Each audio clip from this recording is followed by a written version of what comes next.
Hello everybody, K-Whip here, and welcome to another episode of This Week in Trials.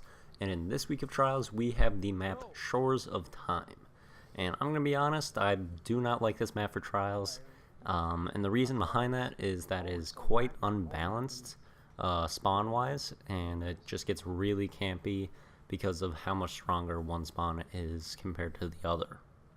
So this is the dominant spawn right here, and it's really just very good because there's a ton of head glitches all around in the back of this spawn that you can just camp at, and it's really hard for the other team to challenge you and get you out of these head glitches.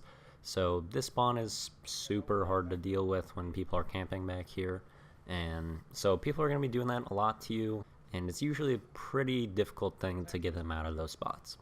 And so if you get the bad spawn, usually what people end up doing, the bad spawn does get cap point control. At least it's a lot easier for them to control cap point, especially when people are sitting all the way back in their spawns at the other spawn. And so yeah, here's where the cap point is, and this spawn usually just kind of plays cap point. So it's really slow, can be very boring. One just plays cap point, one just sits in their spawn. So that's why I don't like this map that much. But going into my advice for doing well on it, I guess I'll start with weapon suggestions. Again, this is going to be a fantastic map for sniping because the map has super long lines of sight, and like I said, there's all these camping spots and head glitches where snipers are going to be super effective because you can just prop up there and hard scope people, and if you're on the opposite side of that and want to get some people out of head glitches, then a sniper is the best means of doing that because they won't be able to peek behind cover or just get out of the way and survive. So that one-shot capability is huge, and sniping is going to be helping a lot, as well as it'll help you guard revives that are far away, which will be extremely helpful and will give you a bit of a benefit over using a different secondary. However, if you're not the best sniper or just want to use something that isn't a sniper, there are some pretty other decent options. Scout rifles are pretty solid on this map. I say it just about every time it's a long map, but Jade Rabbit is absolutely awesome for this map, especially because it highlights people red, it has great aim assist, great range, so that'll be a good thing to kind of take off some snipers or head glitchers that are way back in their spawn because you can see them quite easily, and it's usually pretty easy to land your shots with this. So most archetypes of scouts are going to do pretty well. The one time that scouts might fail you a bit is if you're going up against like clever dragons and stuff like that, because the flinch can kind of overpower you, and that is kind of my second suggestion, is that Clever Dragon is yet again fantastic for this map, as it is for just about every map.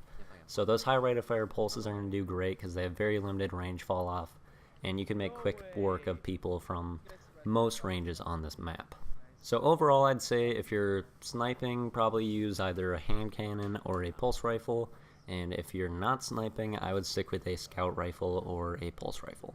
And if you're wondering how special weapons that aren't secondaries do on this map, I would say that they're all just about equal. They're all pretty solid. Shotgunning can be done, just make sure you have a long-range primary. Fusion rifles I think are great because you can keep them at a pretty ideal range most of the time unless people are really camping far away from you. And then sidearms are a decent option as well. When it comes to what subclass to use, I like a lot of the ones that have the lightning grenade type grenades on it. So I think Striker is an awesome option because lightning grenades and that type of grenade is very effective on this map. There's a lot of walls that are effective for using them on, especially like the middle room. So I think Striker is pretty solid, and then I also like both Gunslinger and Night Stalker work quite well using trip mines and spikes. And then if you're using Gunslinger, you have that awesome super that can get you some kills. And then on Night Stalker, you have shade steps, you can dodge grenades, and you have your smoke bomb to help zone off some areas. So I think those three subclasses are great with their strong grenades that, I don't know, project outwards. I don't know what to call those grenades. And then the last subclass that I think is pretty strong would be Voidwalker. Axion bolts are very helpful for this map. You can get people moving around. And Nova Bomb, as always, is quite solid, as well as Voidwalker is just a great subclass for sniping in general, and this is a good map for sniping, so pretty good matchup there.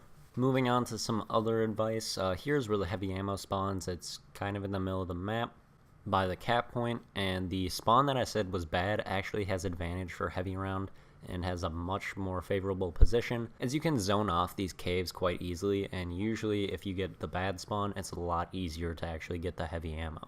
So I'd say just kind of get on the box and you can zone off the caves with your grenades. And then if you get the normally good spawn, but the bad spawn for heavy, I usually just run to the caves and go all the way to the left of the caves, and then try to peek people on the heavy boxes and stuff like that. You're in a pretty bad scenario for heavy round, and you really have to be aggressive and just hope it works out.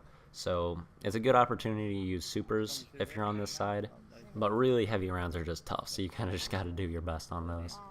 Last pieces of advice for you: if you ever do get the bad spawn, I would not go to the left by the B flag, because chances are if you go over to that left side, people are usually already hard scoping you, and you're going to get picked more often than not. So I'd go over by where the caves and the cap point are, and that way you can challenge people a little bit better, or you can just play for cap point. And then on the other side, if you do get good spawn, don't give it up. You can see a whole lot of the map from the back of the spawn, so I'd recommend kind of staying back and making sure people don't come through cave and get into your spawn and then have the advantage over you. So on this side, also don't really go too far to B side, because then people can flank around you, get into your spawn, and then they have those nasty head glitches, and they have the advantage. Anyway, that's going to do it for my advice. I hope you enjoyed. If you're watching this sometime very recently after I uploaded, I am probably streaming on Twitch. If you're interested in possibly playing with me in trials or just hanging out and watching me play with viewers, come on over to my Twitch. Link is in the description if you're interested in joining. And yeah, thanks for watching the video. Leave a like if you enjoyed, it would definitely help me out a lot. And subscribe for some more Destiny videos. Thanks for watching, and see you later.